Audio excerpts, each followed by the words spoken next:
Podcast Poéticas da Cegueira, série Metamorfose. Nessa temporada, as mulheres falam de seu tempo, de ser e de mudar, da viagem do corpo e da alma, da diversidade e das diferenças, e só ouvindo para ver.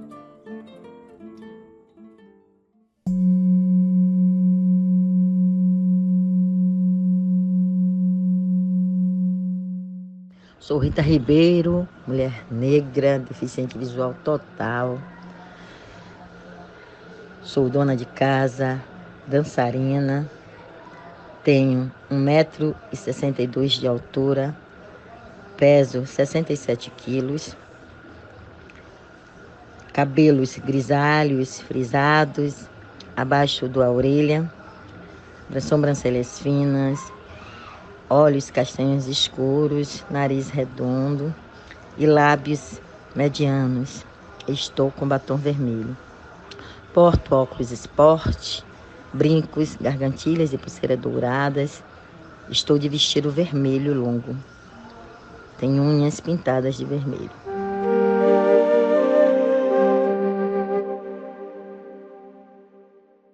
Eu já nasci com uma deficiência. E só vim entender que eu tinha deficiência, que eu era uma pessoa diferente aos 7 anos, quando eu fui a primeira vez na escola, e que lá eu não enxergava o que a professora passava no quadro. E daí eu tive que viver essa dificuldade toda, né? As coisas, quando eu olhava, eu não via a forma. Então, por exemplo, se eu estivesse em um lugar distante e visse uma árvore sem muitos galhos, para mim, às vezes eu pensava que era um bicho, um monstro, né? E às vezes, naquela época que eu ainda era criança, eu tinha medo.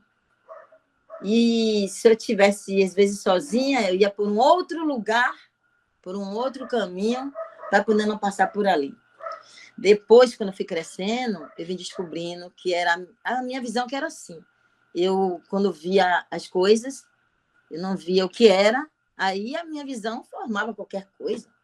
Um obstáculo, às vezes era um vulto escuro, para mim era um buraco, às vezes era um poste, eu pensava que era alguém que estava em pé. E depois que eu descobri que minha visão era assim, eu passei a, quando eu via alguma coisa assim, eu dizia assim, não é nada daquilo, não.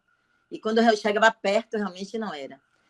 Aí eu acredito que quando eu vou para essa coisa de não sentir medo, porque eu me pego sempre em lugares muito ruins e não tenho medo, quando eu vejo já me sair dali, não sei como, alguém já me tirou dali e para mim está tudo bem, aí eu digo, agora que eu não enxergo, aí que eu não tenho, aí depois que eu perdi a visão totalmente, eu não consigo ver presença de luz, de vulto nenhum. Minha visão é totalmente negra, tudo preto, totalmente cega. Então eu saio, em qualquer lugar eu vou, e não sinto medo de estar em algum lugar, por exemplo. Outro dia chamei um Uber, eu estava num baile, e aí estava todo mundo se saindo. Aí eu chamei o meu Uber deu 3 minutos, minha colega chamou de 5, o dela chegou e o meu não. Aí depois que estava 1 minuto, eu já estava sozinha, o cara cancelou, já era mais ou menos 10 e pouca da noite.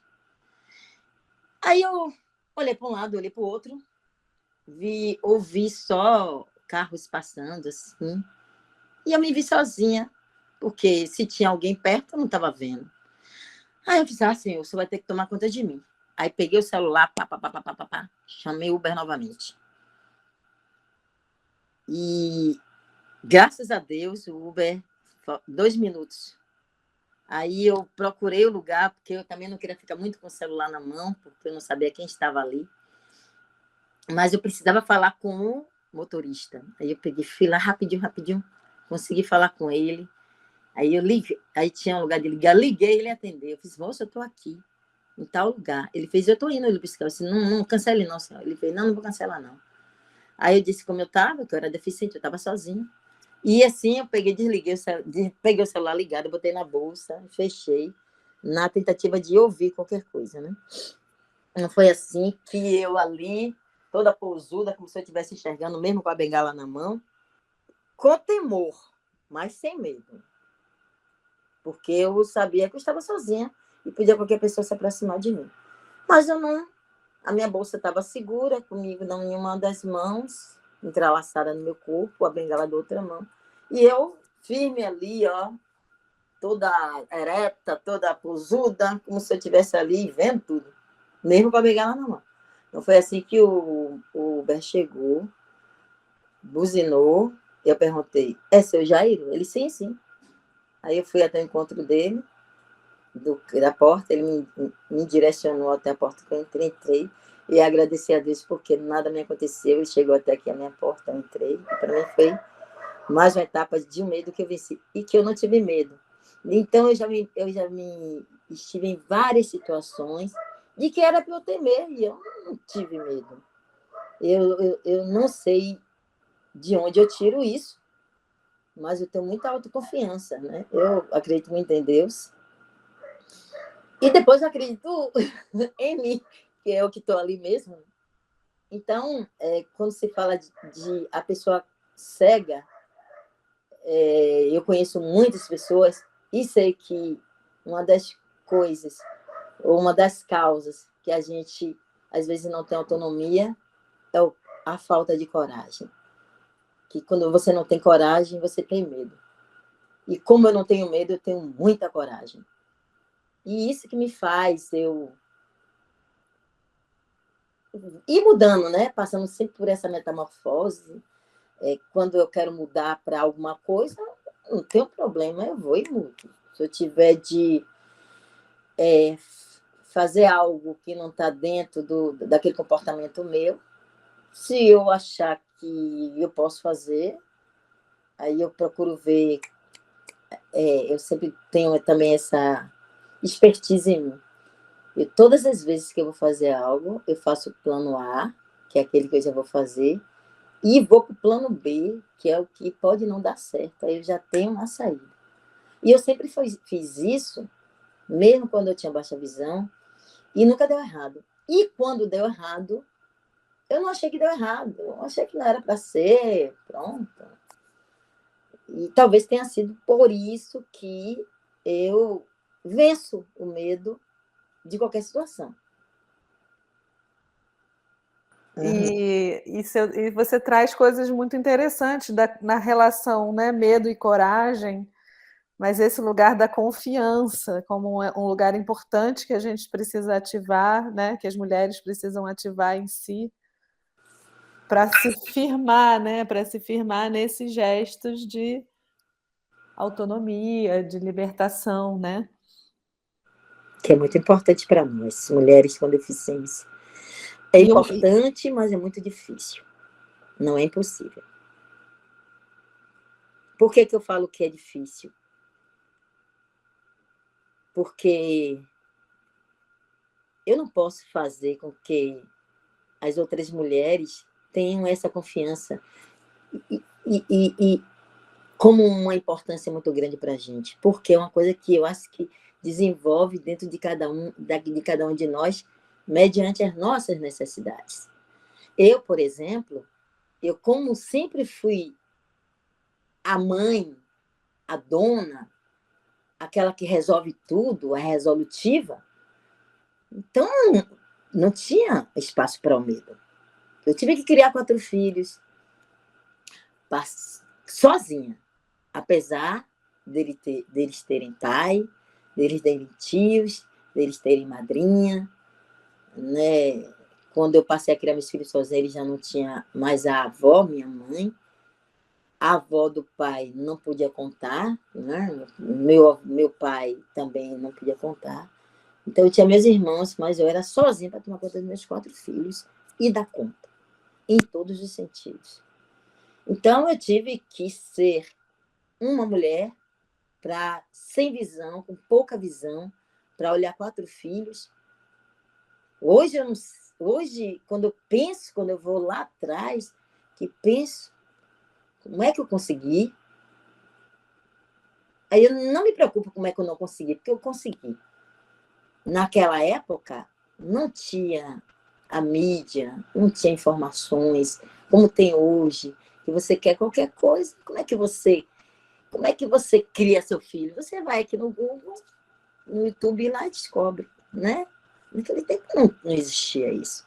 Então, eu tive que fazer esses formatos dentro das minhas possibilidades.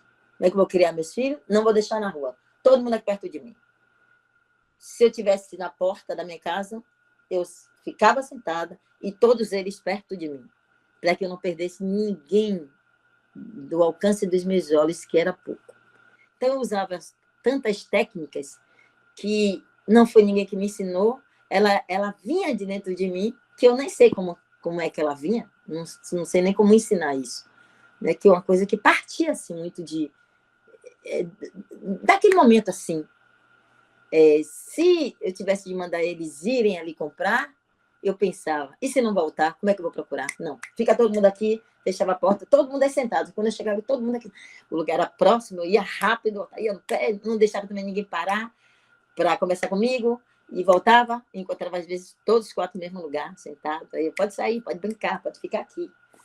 Então, talvez eu não tive tempo de pensar no medo. Eu não tive como sentir medo. Eu tenho, hoje em dia, por exemplo, os meus filhos não chegam por algum motivo, eu digo, tá fazendo em tal lugar? Você tá fazendo o que aí? Venha para casa, a rua tá assim, tá assim, tá assim, tá assim. E vocês não podem ficar aí até tarde? Aí eu meto medo neles, para que eles não fiquem lá. Porque hoje em dia também é diferente do meu tempo em que eu não tinha medo. Hoje eu temo estar em lugares, quando eu vou para alguns lugares eu já vou pensando na volta, como eu volto, tudo com muita prudência, mas sem medo. Então, é por isso que eu, por não ter medo, eu tenho muita confiança em mim. Quando a minha visão, aos 45 anos, foi embora totalmente, eu tive medo. Ou talvez tenha tido temor. Porque quando eu pensei, e agora? Como é que eu vou cuidar deles?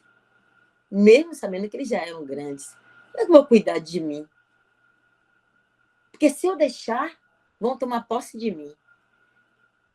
E eu tinha passado uma vida sempre cuidando de todos que estavam ao meu redor, principalmente dos meus filhos.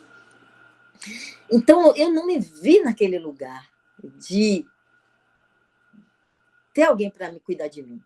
E meus filhos ainda precisavam de cuidados. Minha filha mais velha tinha, na época, 25 anos. Já tinha um bebê nos braços. E eu tinha que cuidar deles ainda. Porque eles ainda mesmo minha filha não morando comigo, mas ela sempre estava ali, minha mãe isso aqui, minha mãe isso aqui, sempre dependendo de mim, e eu sempre lhe dando suporte. Então, eu não tive... quando alguém pergunta, você sai assim na rua? Você não tem medo, não? Eu de quê? Do quê? Eu poderia ter medo das pessoas, que são elas que me têm medo hoje em dia. Mas eu vou com tanta confiança de cara feia, assim, que, pelo contrário, todo mundo nem encosta. Me pergunta às vezes, a senhora quer ajuda? Quer? Muita delicadeza. Tanto prova que eu falo isso, não falo com orgulho, porque isso não é questão de orgulho. Não sofro preconceito, não. Não sofro por capacitismo, não. Porque quando ele vem, quando alguém chega para usar, não, assim não. Não. Tem que ser assim, assim, assim, sim. Eu não admito que alguém diga que, como se tem alguém que diz assim, mas isso aí é orgulho. Não, orgulho é isso, isso, isso. Você não conhece orgulho.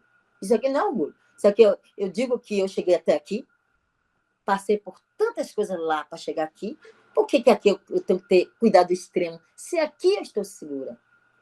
Ah, mas tem uma escada rolante, tem escadaria. Eu fiz o que tem na rua? Tem buracos, tem lixo, tem poste, tem carro em cima, tem motocicleta, tem várias pessoas que passam. Então, aqui dentro, eu não vou ter medo. Lá que eu tinha que ter. Então, eu passo por essas situações e acabo adequando as pessoas que elas não podem fazer isso com as pessoas com deficiência. Então, eu acabo alcançando de imediato, a pessoa já muda de opinião. Eu não gosto também de muita bajulação para ninguém dizer assim, que ela consegue fazer isso, ela é heroína. Não, não gosto desse lugar. Esse lugar não me pertence. Eu sou uma pessoa normal que consigo e não consigo.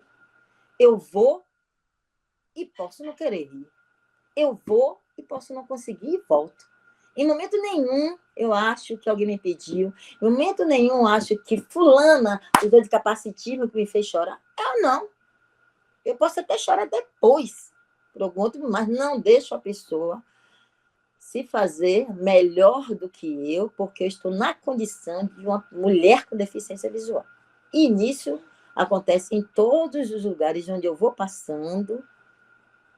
E vou modificando, sim, que eu vou tentando modificar e consigo essa modificação.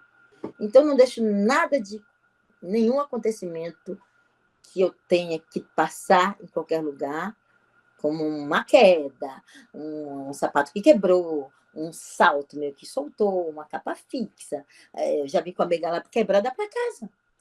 Tive que pedir ajuda com a bengala capengando, mas vim com maior cuidado, mas não fiquei dizendo que as pessoas fizeram isso comigo, porque eu sou cega, me botando naquele lugar de vítima, que esse lugar não me pertence. Entende? Eu falo pra caramba, né? É porque quando eu tô assim, falando assim, se é para falar de mim, a mulher com deficiência visual, que eu passei pela metamorfose de enxergar um pouquinho e passar a não ver nada.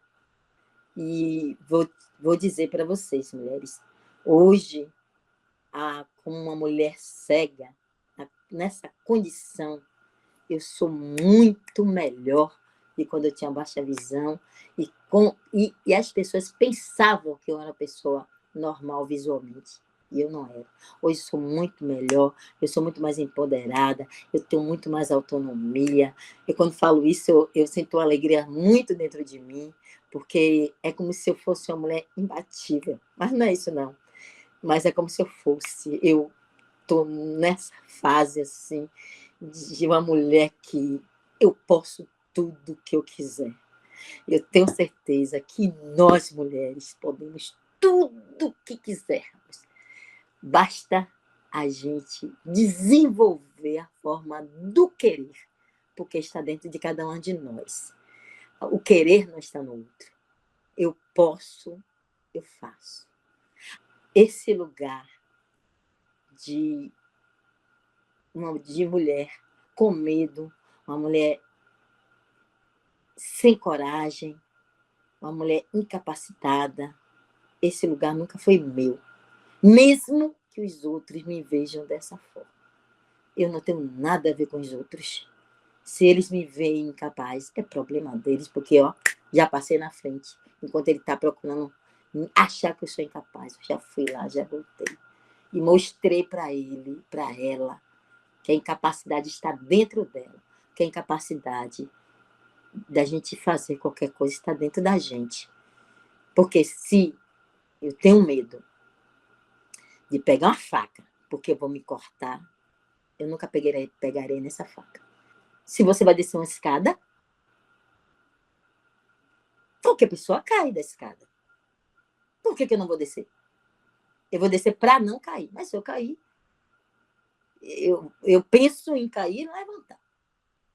E se eu cair e quebrar o pé, eu penso em sarar meu pé. Tudo isso vai fazendo parte de mim, do meu contexto de vida, de mulher cega, que eu sou, e não posso negar. Não vou voltar a enxergar nunca mais na minha vida, porque eu passei por um processo e eu vi muita coisa. Se eu não vi tudo, foi porque naquela época eu não me permiti a ver tudo. Porque quando eu queria ver tudo, eu chegava bem perto assim, ó, e via todos os detalhes daquilo. Quando eu não queria chegar, eu via só de longe. Então, o que eu não pude ver de verdade, eu vi aquela coisa como fantasma. E pronto. Hoje eu tenho essas mãos minhas que meus olhos passaram para elas. Eu tenho meus pés, que meus olhos passaram para meus pés. Quando eu digo isso, é porque eu trabalho muito com minhas mãos e tudo que eu quero ver, eu vejo com essas benditas mãos que eu tenho. Eu reconheço tantas coisas que quem tem olhos não reconhece.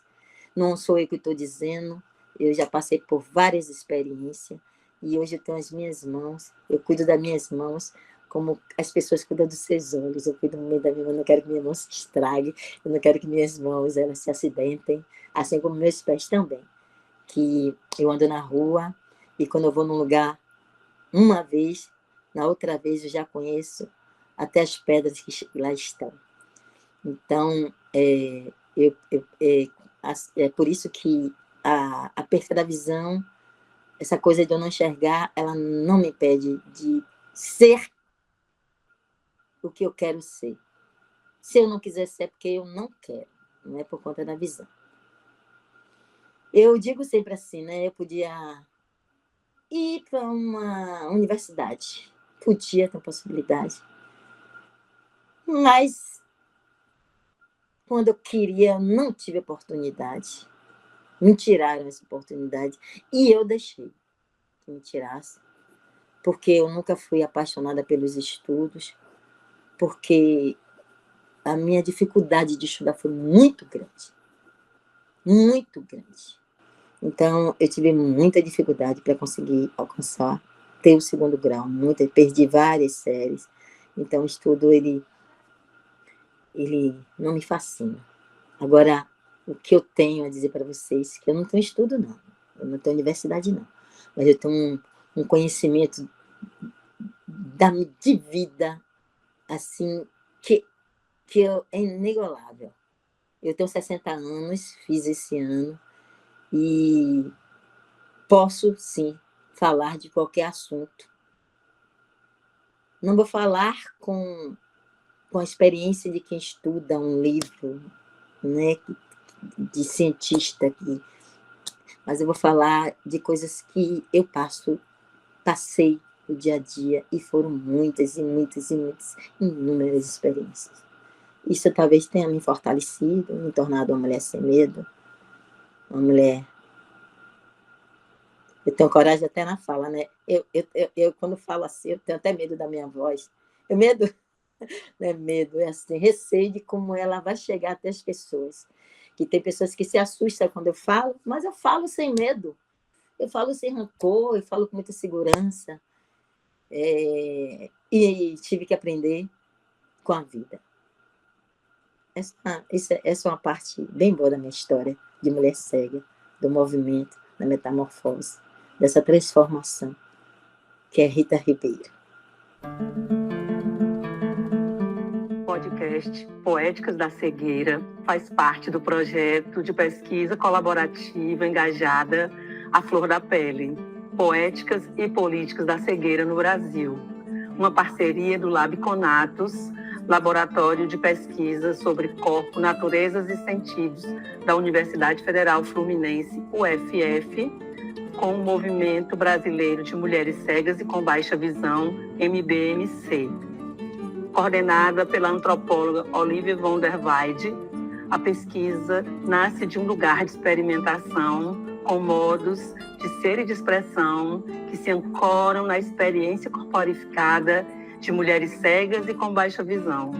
Esta singularidade é trazida como alimento para a criação de novos sentidos em um nível ético, poético e político, a partir da afirmação de uma poética da cegueira. Textos introdutórios deste podcast foram narrados por Gislana Vale, mulher cega, utilizando a técnica de leitura sombreada.